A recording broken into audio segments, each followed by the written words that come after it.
What's up, guys? Today we're going to be talking about Bloodhound and how you should be playing them as a beginner in Apex Legends. So let's talk about it. Guys, welcome back to the XVLN Hideout. My name is Ghost, and if you guys have never been here before, I'm super excited you guys are here.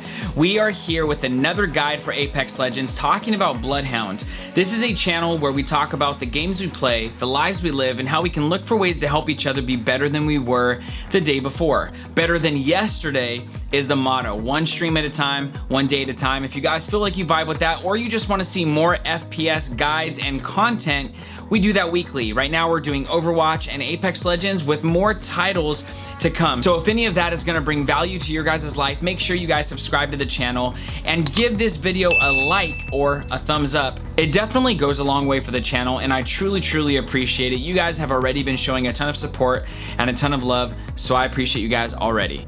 Also, this is the merch you guys have been asking about. We got the Ghost merch already in the merch store. All the links you guys need will be down below. You guys can check this out along with another design with the Ramen Life mug and other stuff, whether you want a shirt or a hoodie. We have hats on the way, and we have more designs coming, so keep your eyes peeled because you're gonna wanna wear some of this stuff. This hoodie is so comfortable. Lastly, before we get into the video, I stream on Twitch Monday, Wednesday, Friday, and Saturday, 9 p.m. PST. So if you guys want to see some Apex Legends, if you guys want to see some Overwatch, some Rainbow Six Siege, mainly Apex Legends is what we've been streaming though. And also, guys, I just bought Escape from Tarkov, and let's just say I've been playing it offline at night.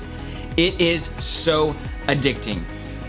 That is the game right now, but I play a ton of Apex Legends. I'd love to talk to you guys about Season 4, what you think about Loba and the rumors of her being leaked, what you guys think about the new Bloodhound event, Old Ways, all of these different things. Let's talk about it. Let's get some games in. I'm down to jump into pubs with you guys, and then some of you who want to get really sweaty, no salt, all sweat, we can jump into some ranked. But now, let's get into the video.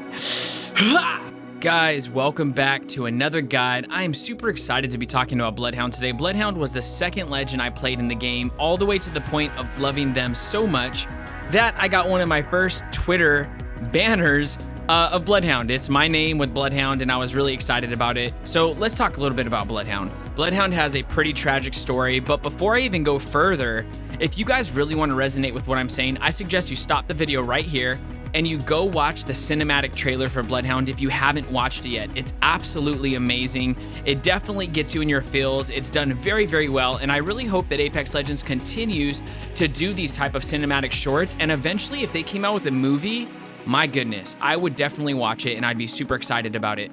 So now let's get into Bloodhound's background. Bloodhound witnessed the death of their parents at a very young age due to the meltdown at World's Edge. We don't know Bloodhound's age, we don't know Bloodhound's real name, and there's so much mystery wrapped around Bloodhound, which is also very intriguing because you're just like in constant state of wonder. I wonder this, I wonder that, I wonder this. So Bloodhound, we do know though, is from the home world Talos, which has the World's Edge map inside that planet. Bloodhound, after the death of their parents, was taken in by their uncle Arthur, and you'll see him in the cinematic short, into the Society of Hunters that live at the Edge. This Society of Hunters are kind of like a clan of Vikings. That's kind of what it reminds me of. And then also for the fact that Bloodhound calls their name Bloodhoundr, which is Icelandic for Bloodhound. And I'm sorry, if anybody speaks Icelandic in the chat, please let me know if I completely butchered it. And then also they say Slatra, which is slaughter, and it's in Icelandic as well. So we get a little bit of background, and then also how Bloodhound is constantly talking about the Allfather. Allfather, give me sight. I'm doing this for the Allfather. That is talking about Odin, which is a god in Norse mythology, and Odin has been known to be called a lot of things, but two of the things that Odin is called mostly is the Wanderer and the Allfather.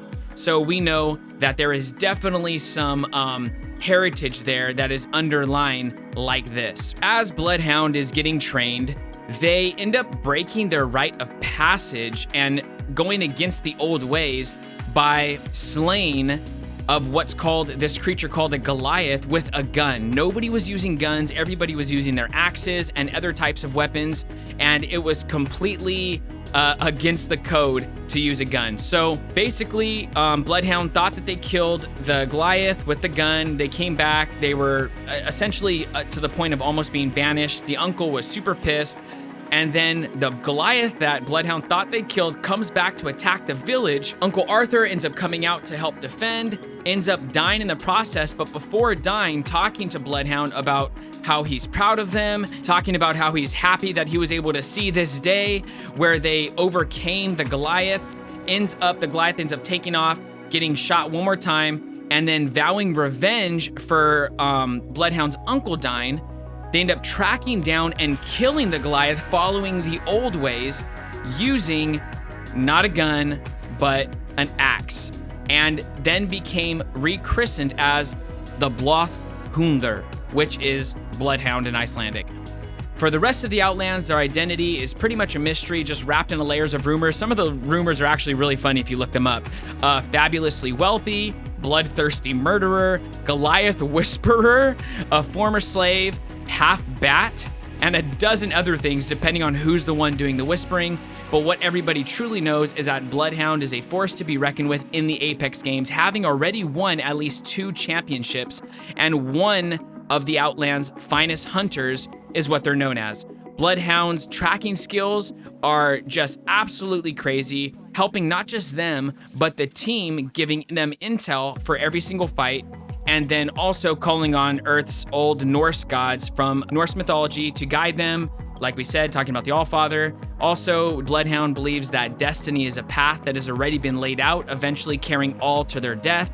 And then with that knowledge, Bloodhound derives strength to continue to push towards that day, knowing that right now they can't be stopped because destiny actually determines when your death happens. So if it's not time for you to die, it is time to just get it on in the Apex games, and that's where we have Bloodhound. Lastly, a cool little fact is the raven that you see on Bloodhound's arm and is like helps Bloodhound is actually named Arthur after their uncle who passed away.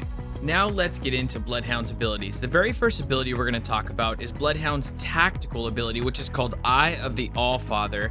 It has a 35-second cooldown unless, of course, you're using Gold Helmet, and what it does is it reveals traps, enemies, and clues through structures in front of you. Now, I know there's a huge misconception that there's like a 360-degree angle at which whenever you just press this, you see everything in a full circle. That's not the case. And even I, in the very beginning, used to think this. What you have to do is when you think you hear someone, when you want to get intel in a certain area, you have to look towards that area to use Eye of the Allfather. It's 125 degrees roughly in front of you. So it's like a cone with a direction. You can see Nox traps, perimeter nodes, pylons, launch pads, heal drones, all of that good stuff. It goes up to 76 meters after the buff. You can get huge scans, which you can get like a full team of 3, or fat scans, whatever you want to call it. Then there's max scans, which are 10 or 10 plus hostiles. If you get more than 10, it's just going to say 10 plus. That's are very, very rare and hard to get, even in the midst of a huge team fight. The cool thing about the buff is now, instead of just using your tactical and knowing where somebody is and then they just move right away, it lasts for 3 seconds. So you get to see where they were going or what they were doing for 3 seconds, which helps intel a lot. Also, your traps and your loot ticks, stuff like that, it stays highlighted and doesn't stop. So I know I'm gonna say something kind of contradictory here. Just hear me out. So you want to use Eye of the Allfather often enough to get intel that you guys are going to need for you and your team for fights and to overall know what's happening, right? But you also don't want to use this so much that you're constantly giving away your position. I will say that the downfall of this tactical is when you use it, if somebody's close by, if they get pinged, not only does it let them know on their HUD that they're getting pinged by you, but they know that you're close. So if you're not intending on pushing the team, or if you don't really need to know where they're at, I would recommend not just spamming Eye of the Allfather. Use it more strategically. The other thing is it's really good to use it in the midst of fights. The reason why is because everybody is already engaging with each other. So it doesn't really matter if they know that you're using it, because they already know that you're there. They're actually taking fire from you, but it helps your team know, are they back behind something, popping a battery? Is Lifeline trying to heal the team? Are they waiting on another one of their teammates? Are they spread out? Are they together? There's so much information you can get from this, and it's very useful when using it in the middle of the fight. The other time it's really good to use it is when you are planning to engage. If you guys are pushing into a fight, you know that you're committed and you guys are ready to go, definitely use Eye of the Allfather to give you guys a little bit of an advantage, especially if you're behind a corner or you're turning a corner, because you're going to be able to see where they're at before they see you come around that corner. Does that make sense? So you're going to be able to pre-fire and actually start shooting them before they even see you. So the second ability we're going to talk about is Bloodhound's passive ability, which is called Tracker. This is an amazing ability because it gives you the ability to constantly see what's happening in the map. So as you're running around, you have these little markers that are left behind as clues by your enemies, and they stay up to 90 seconds. I'm gonna leave on the screen to show you guys how many there are. There are so many different things you can see, all the way from if there was gas residue, if somebody opens and closes a door, if something was mantled, if somebody jumps up, jumps down, if somebody just got killed, all the way to if a grenade was thrown there, if the zip line was taken. So this really shows you so much, guys. And the cool thing about this is, if you're not using comms, you still don't have to. You can actually ping every single mark that you see left. You can ping and it'll relay the message to your team. Just make sure that you're not just hanging on to the information though, and you're just letting it go. This is very, very useful to make sure that whether you're using comms or whether you're pinging it, that you share with your team this information. Also, ravens will begin to manifest around enemy tracks, and if you see tracks that are still red, it means that they're fresh, and then they start to fade to gray. So if you see gray tracks, you know that they're old, probably approaching between 60 to 90 seconds old. A couple things to know about this that are pretty cool is that when Wraith phases, you actually leave no clues behind. But when Mirage uses cloaking, their ultimate, they leave clues behind. So sorry about that, Mirage. Lastly, guys, we're gonna talk about what makes Bloodhound the ultimate hunter, and that is their ultimate, Beast of the Hunt. You just seen me use it in the clip before, and you're about to see me use it in this clip up ahead. It has a 3-minute cooldown. It enhances all of your senses. Enemies are in bright red. The screen and everything else is pretty much in like light and dark grays. It increases your speed by 30% and it lasts 35 seconds. This is a long time to be in this ultimate, just wrecking people. All knockdowns extend the duration for 5 seconds. On top of that, you guys can see through smoke, you can see through gas. The only thing you need to understand is this is not something that you can just press and sneak into a fight. There's like a hissing sound that is made when you start your ultimate, so just be aware of that. Maybe start it a little bit early and push into the fight so you're not as noticed, but if you don't care and you guys are already engaging, feel free to just make that hissing sound, scare them even more than you already were when you come at them with those blazing red eyes, ready to just annihilate them and the homies. So guys, that pretty much wraps it up for the Bloodhound guide. The thing I'm gonna leave you with is Bloodhound can pretty much be played defensively or aggressively. It really is your choice. It really is dependent upon how you feel during each fight or during each game, but both can be very, very effective. The one thing that I will say as a takeaway for playing Bloodhound is make sure that you are communicating. It's really frustrating when you have somebody who has all the intel and they don't say anything, they don't ping anything, and you're just left guessing, or you have to constantly ask them like, is there anybody been over here? Or all the clues that they're seeing, you're just not seeing. So it's almost pointless to have a Bloodhound on the team if they're not sharing the intel. Make sure that you guys are getting on right now and playing old ways. Get these skins, join the event. I'm having a lot of fun playing duos and trios in the event. It takes away from the sweatiness of ranked, and yeah, we're having a blast. If you guys want to jump into some games, make sure you guys follow the stream at twitch.tv/XVLNGHOST. I am live Monday, Wednesday, Friday, and Saturday at 9 p.m. PST. I would love to have you guys by the stream, whether it's just talking Apex Legends theory or it's actually getting into some games. I am down for either one. If you guys felt like this video brought you any type of value, if you learned anything and it helped you out, please give it a thumbs up. It really helps the video. And then subscribe to the channel if you guys want to see weekly Apex Legends content and also other FPS titles.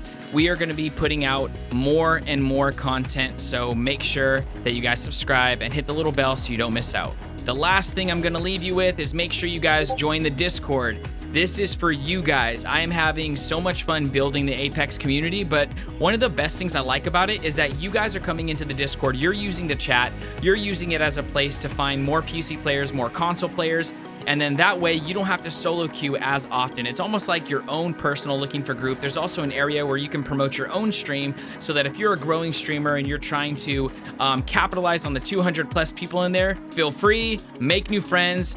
Let's hang out in there. Please let me know, guys, your opinions down in the comments. What legend do you guys want to see me make a guide for next? I have a poll with a couple people already chosen, but I would love to hear your guys' feedback. Also, what other Apex Legends content do you guys want to see made on YouTube? A lot of the videos I have been making have been either somebody telling me they want to see it, or if I see you guys leave a comment like I really wish this video was out, or if I see in other comments like I really wish this video was out. So I definitely take your guys' feedback to heart, and I will make sure that I respond to every single comment because I love talking to you guys down there. So I will see you down in the comments. I hope you guys have an amazing day or night, depending on where you're at in the world, and I'll catch you on the next one. Peace.